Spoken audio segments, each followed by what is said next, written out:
சீப்பு எந்த சீப்பு சார் யூஸ் பண்றது? நார்மலா மார்க்கெட்ல ஏகப்பட்ட சீப் மாடல் இருக்கு, அவைலபிள் இருக்கு. எந்த சீப்பை யூஸ் பண்றது தலைவாடுறதுக்கு நிறைய யூஸ் பண்றதுன்னு சொன்னாங்க. ஸோ கீழே நான் சொல்லிட்டே இருக்கேன், அதை பார்த்துட்டே இருங்க. ஃபார்ம் கோம்புங்க. இது வந்து பாத்தீங்கன்னா ஜென்ரலி ரொம்ப ஒரு நல்ல மெத்தட். இது வந்து மோஸ்ட்லி மென்ஸ் தான் நிறைய யூஸ் பண்ணுவாங்க. ரொம்ப குட்டி குட்டி குட்டியா பிரிசல்ஸ் இருக்கிறதுனால இது வந்து நம்ம ஈஸியா தூக்கி வாரி சீவிட்டு போக முடியும். இது லாங் ஹேர் இருக்கிற யாருக்கும் இது சூட் ஆகும், ஏன்னா சிக்கு விழுந்துரும் உங்களுக்கு.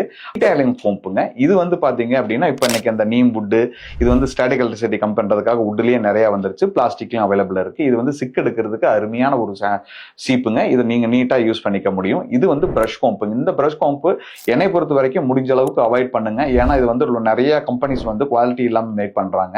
ஸோ அப்படியே நீங்க பிரஷ் கோம்பு வாங்குறீங்கன்னா பேடலிங் கோம்புன்னு தொலாவுங்க. அது வந்து பிரஷுக்கு மேல வந்து பாத்தீங்கன்னா கொப்பி கொப்பியா இருக்கும், முடி சிக்கு இல்லாம கேப் கொஞ்சம் ஜாஸ்தி இருக்கிற மாதிரி இருக்கும். அந்த மாதிரி பிரஷ் கோம்ஸை வாங்கி யூஸ் பண்ணுங்க.